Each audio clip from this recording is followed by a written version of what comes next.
Matapos ang nangyaring trahedya sa San Jose National High School sa Tacloban City, Leyte, kung saan 3 estudyante ang nawalan ng buhay at ilang iba pa ang nasaktan, humarap sa Senado ang iba't ibang ahensya ng gobyerno, law enforcement, mental health experts, tech platforms, telco companies at mga kinatawan ng child protection groups. Hindi lang ito simpleng hearing. Dito sinimulang busisiin ng Senado kung paano nangyari ang insidente, bakit mga minor de edad ang sangkot, paano nakapasok ang baril sa school at ano ang dapat gawin para hindi na ito maulit. At yan ang aalamin natin sa JP Amazing Stories. Nagsimula ang pagdinig sa mahabang pagpapakilala ng mga resource persons.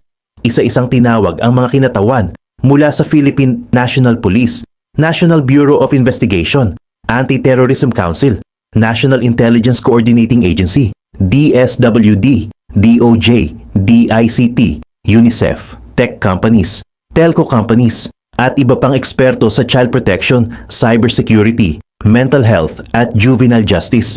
Naroon din ang ilang opisyal mula sa Police Regional Office Region 8 at Tacloban City Police Office dahil sila ang mga unang humawak sa investigasyon ng nangyaring school shooting sa Tacloban City. Habang nagpapatuloy ang roll call, biglang nagsalita si Senator Risa Hontiveros. Pinansin niya ang presensya ng isang PNP personnel na kamag-anak ng isa sa mga batang sangkot sa kaso. Ayon sa kanya, kailangang mailagay sa record na naroon ang tita ng isa sa mga minor de edad na sospek. Sinabi rin niya na sinubukan ng komite na imbitahan ang mga magulang ng isa pang minor de edad pero hindi raw nila ito mahanap. Ang tinutukoy dito ay si Police Staff Sergeant Arla Pasiencia. Siya ang PNP personnel na kinilala sa hearing bilang tita ng 14-year-old child in conflict with the law. Bukod sa pagiging police officer, si Arla Pasiencia ay isa ring abogado na pumasa sa bar noong 2023. Mas naging mabigat ang kanyang presensya sa hearing dahil ayon sa mga report, siya rin ang may-ari ng firearm na allegedly ginamit sa shooting sa San Jose National High School. Dito nagsimulang lumalim ang tanong ng komite, paano nagkaroon ng access sa baril ang isang minor de edad? Sa kanyang pagharap sa Senate hearing, sinabi ni Police Staff Sergeant Arla Pasiencia na madalas daw sabihin ng kanyang pamangkin na gusto nitong maging police officer paglaki. Pero kasabay nito, inamin din niya na dinala niya ang minor de edad sa firing range at tinuruan kung paano gumamit ng firearm. Ayon kay Arla Pasiencia, hindi raw niya alam na bawal ang minors sa loob ng firing range facility. Pero kahit iyon ang kanyang paliwanag, nanatili ang malaking tanong. Bakit nagkaroon ng exposure sa firearms training ang isang 14-year-old na kalaunan ay nasangkot sa isang school shooting? Mahalaga ang puntong iyon dahil ipinapakita nito na hindi lang basta police investigation ang nangyayari. Sinusubukan ng Senado na makuha ang panig ng lahat, ang law enforcement, ang school community, ang pamilya ng mga biktima, pati na rin ang pamilya ng mga batang sangkot. Pagkatapos maipakilala ang mga dumalo, pinasumpa ang mga resource persons. Itinaas nila ang kanilang kanang kamay at nangakong magsasabi sila ng totoo sa investigasyon. Dito nagsimula ang mas seryosong bahagi ng hearing. Naroon din online si Senator Bongo bilang chairman ng Senate Committee on Youth at vice chairman ng Senate Committee on Health. Nagbigay siya ng opening statement tungkol sa nangyari. Sa simula pa lang, sinabi niya na labis ang kanyang kalungkutan at pag-aalala sa trahedya sa Tacloban City. Ayon kay Senator Bongo, hindi ordinaryong peace and order problem ang insidente. Para sa kanya, youth welfare issue ito, public health issue ito, at problema rin ito sa education system. Ibig sabihin, hindi sapat na tanungin lang kung sino ang may kasalanan. Kailangan ding tanungin kung paano umabot sa ganitong punto ang mga kabataang sangkot. Sinabi rin niya na mas masakit ang sitwasyon dahil ang mga umano'y gumawa ng krimen ay mga menor de edad din. Sa ganitong klaseng kaso, parehong kailangang isipin ang hustisya para sa mga biktima, para sa mga batang nasa conflict with the law. Dito naging malinaw ang direksyon ng hearing. Hindi lang gustong malaman ng Senado kung paano nangyari ang shooting. Gusto rin nilang malaman kung may pagkukulang ba sa school security, mental health support, parental guidance, online safety, firearms access, at implementation ng juvenile justice law. Sa kanyang pahayag, sinabi ni Senator Bongo na hindi dapat hintayin ng gobyerno na may panibagong trahedya bago kumilos. Binanggit niya na bago pa ang Tacloban incident, may iba pang insidente ng karahasan sa mga paaralan. May nangyaring pananaksak sa isang private school sa General Trias, Cavite at may isa pang stabbing incident sa Cavite National High School. Pagkatapos naman ng Tacloban case, may nangyari ring pamamaril malapit sa isang school event sa Davao de Oro. Para sa kanya, malinaw ang mensahe ng sunod-sunod na pangyayari. Kailangan ng seryosohin ang school safety, youth protection at mental health ng mga estudyante. Isa sa mga malaking isyong binanggit ay ang Juvenile Justice and Welfare Act. Ito ang batas na sumasaklaw sa mga batang nasa conflict with the law. Ayon kay Senator Bongo, dapat pag-aralan kung may kailangang ayusin sa batas, pero dapat maging balanse. Kailangan may accountability, pero hindi rin dapat mawala ang layunin ng batas na rehabilitasyon para sa mga bata. Sa madaling salita, hindi sapat na sabihing bata lang sila. Pero hindi rin sapat na tratuhin sila na parang adult offender agad. Kailangang alamin kung may discernment, kung ano ang pinagmulan ng problema, at kung anong intervention ang kailangan. Isa pang malaking tanong sa hearing ay kung paano nakakuha ng baril ang mga minor de edad at paano ito nailapit o naipasok sa school area. Sinabi ni Senator Bongo na dapat alamin ng gobyerno kung paano naa-access ng mga bata ang firearms. Dapat ding palakasin ang school safety, lalo na tuwing pasukan, uwian at malalaking school activities. Dito, mas naging importante ang pahayag ni Police Staff Sergeant Arla Pasiencia. Inamin niya sa hearing na dinala niya ang kanyang 14-year-old na pamangkin sa firing range at tinuruan itong gumamit ng baril. Sinabi rin niya na madalas daw sabihin ng bata na gusto nitong maging police officer. Pero kahit pangarap daw ng bata na maging pulis, nanatili ang malaking issue. Ang isang minor de edad ay nagkaroon ng exposure sa paggamit ng firearm. At ang firearm na allegedly ginamit sa school shooting ay konektado sa isang adult na may training, authority at responsibilidad bilang police officer. Dahil dito, hindi lang school security ang pinag-uusapan. Kasama na rin dito ang gun ownership responsibility, firearm storage, supervision ng mga adult, at accountability ng mga taong may legal access sa baril. Kung ang isang baril ay pagmamay-ari ng isang law enforcement personnel, mas mataas ang inaasahang pag-iingat at responsibility. Iminungkahi rin ni Senator Bongo na pag-aralan kung kailangan ng mas visible na police presence sa mga paaralan. Pero nilinaw niya na hindi ito dapat magdulot ng takot sa mga estudyante o makasagabal sa pag-aaral. Dapat preventive ang approach at dapat koordinado sa school authorities. Mas binigyang diin din niya ang mental health. Ayon sa kanya, maraming kabataan ang maaaring may pinagdadaanan sa bahay, sa school, sa komunidad o online. Kung walang makakausap ang isang bata, kung walang guidance counselor, kung walang intervention, posibleng lumala ang problema bago pa ito mapansin. Isinasama mo raw ata sa target shooting sa firing range, yung pamangkin mo? Sen, I only bring him once, You brought him just once. just once. Bakit? Anong reason? Ba't nyo siya dinala sa firing range para turuan na mag-firing? Anong dahilan? He usually told me that he wanted to be a police officer like me. He looked up on me. Yun po, he wanted to be a police officer and he was asking if I could bring him sa firing range. Pero alam niyo po na hindi dapat dahil siya po ay minor, he's not supposed to be inside a firing range.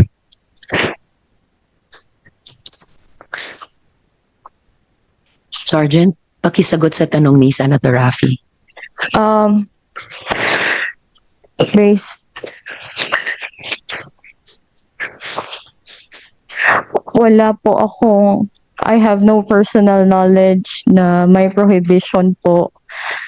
Staff Sergeant, excuse me, Senator Raffy, nanumpa po kayo kanina at kayo po ay kawani ng Philippine National Police, ang pangunahing law enforcement institution ng ating bansa. Pakisagot ng makatotohanan sa tanong ni Senator Raffy.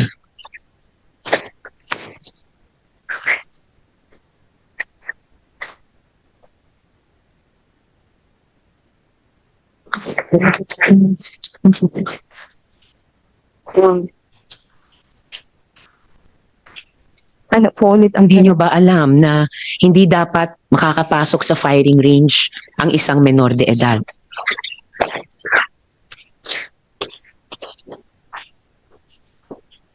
Hindi po. That's amazing, Senator Rafi.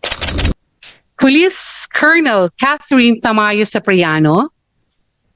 Then we have the Regional Director of Police Regional Office Number Region 8. We have Police Brigadier General Jason Capoy.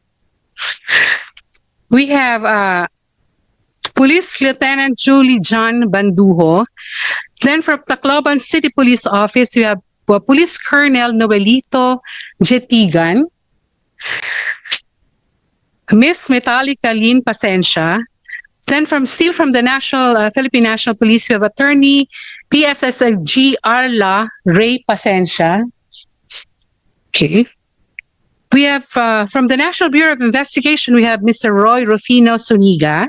Comsec, excuse me, bago kayo magpatuloy, i-note lang po ng chair na si Sergeant Paciencia ng PNP, salamat sa inyong presensya. Ang tita ni Elias Nash, binabanggit ko rin po iyon para ipabatid sa lahat na sinubukan din po ng komite imbitahin yung mga magulang ni Elias Rod, kaya lang hindi po namin sila mahanap. So just for the record, pakituloy, Comsec. From the National Bureau of Investigation, we have Mr. Roy Rufino Soniga, Mr. Chris Edgardo Añonuevo. Then from the Philippine Center on Transnational Crime, we have Mr. Benjamin Batara Jr. We have Miss Cynthia Faltado. From the Anti-Terrorism Council, we have Mr. Alexander Macario. From the Miss Elizabeth Cuevas Garcia, Mr. Ted Lorenzo Lago. From the National Intelligence Coordinating Agency, we have Mr. Gary Cawilan Jr., Attorney Mary May Arcelias. From the Council for the Welfare of Children, we have Undersecretary Angelo Tapales. We have Miss Inja Alodia Santiago. From the Juvenile Justice and Welfare Council, we have Attorney Tricia Claire Oco, together with Miss Lilibet Acera Gallego, Miss Lilani Reyes, and Miss Rebecca Ballesteros. From the we have the former Deputy Director General for Cyber and Emerging Threats, Mr. Francisco Ashley Asidilio. Then from the Public Attorney's Office Regional Office Number 8, we have Attorney Bebelin Monsato. From Philippine Psychiatric Association, we have Dr. Joanne May Perez Real. Then Dr. Maria Zaira Jane Corpus. From the Psychological Association of the Philippines, we have Reverend Father Jose Geraldo Costa, who will join us online. Then we have Mr. Jericho Midel. Then we have Miss Maria Catherine Pestaño Africa. From the UP Philippine General Hospital Child Protection Unit, we have Dr. Princess Jean Gairano. From the Southern Illinois University, we have the head consultant for Presa Foundation Associate. We have Dr. Raymond Narag. Then, together with Miss Teresita Gomez, Miss Irene Joan Aguila. Then from the Ateneo de Manila University, we have Dr. Lian Alampay. Okay. Then from the UNICEF, we have Akiriko Fushimi, the Chief Education. Then we have Mr. Nicolas Tenazas. We also have with us the country manager for Child Rescue Coalition and also the consultant for International Center for Missing and Exploited Children. We have Attorney Jewel de la Cruz. We have the head of the Dep Web Connect, Mr. Luis Angelo Talatala. Okay. Together with Mr. Rafael Jubida. Miss Antoinette Bartolome. From the Stairway Foundation, we have Mr. Israel Biloy. From Bahay Pag-asa, Muntinlupa City, we have the center head. We have Miss Sheila Inahe. From together with Miss Ella Marie Basco and Miss Raquel Dilao. From the international, from the Adjunct Faculty Asian Institute of Management, we have Mr. Jeffrey Ian D.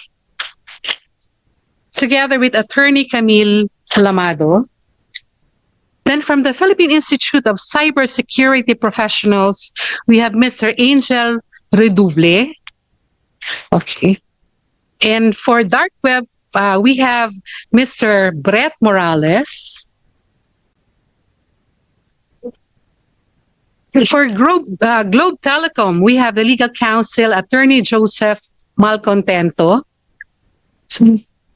Okay. Yeah. Okay. For Smart Communication, we have Attorney Kenneth Regañon. For Facebook Singapore, we have Mr. Yinyos Lee Chayanan. Then for TikTok Philippines, we have Attorney Ives Gonzalez. Together with Attorney Enrique Lim Cruz. From Go Digital Philippines, we have Attorney Mark Gorizeta. For Leveret, we have the President Game Developers Association of the Philippines.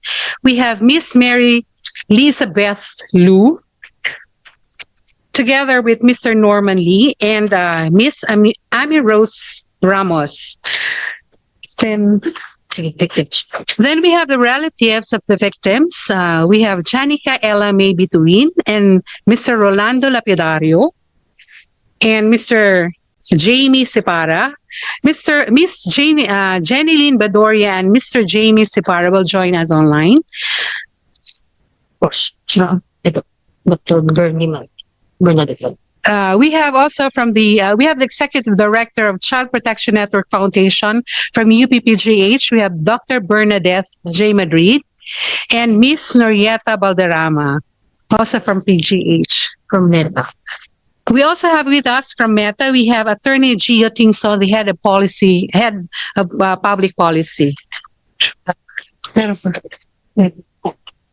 Kasi dumating. Then we have also from Deep Web Connect. Deep Web Connect, we have Mr. Luis Angelo Talatala. Okay.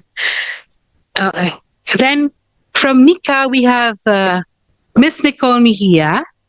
From PLDT, we have Gilbert Bautista. From Supreme Court, we have Patricia Custodio. Then from PLDT also, we have Kent Dabasol Abestrus. From Court of Appeals, we have Geraldine May Talabi Salvador. Then we have from DOJ, we have Shannon Christopher Almoradi Gerlan. From DSWD, we have Maria Adela Aragon Guerrero. Then from DICT, we have Sofia Ann Marie Reyes Monson. Then from UNICEF, we have Faye Alma Balañon. From DOJ, we have Miss Ivy Sofia Perolina Esperanza and Miss Therese Alexa de Guzman Ramos. From PLDT, we have Lebon Eris Pascua Lorico. Then from CICC, we have Marvin Muyot. From also Judy Ann Arias. Yeah.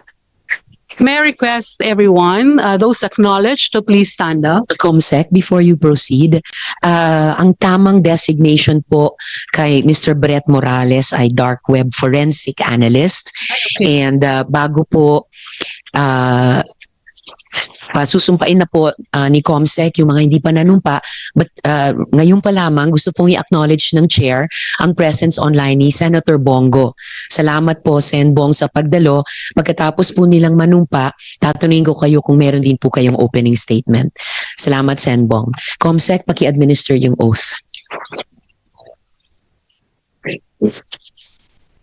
I request to please raise your right hand, repeat after me. I state your name, do solemnly swear that I will tell the truth, the whole truth, but nothing but the truth to this investigation. Thank you. You may now take your seat. Salamat, Comsec, at maraming salamat sa lahat ng resource persons. Senator Bong, meron po ba kayong opening statement?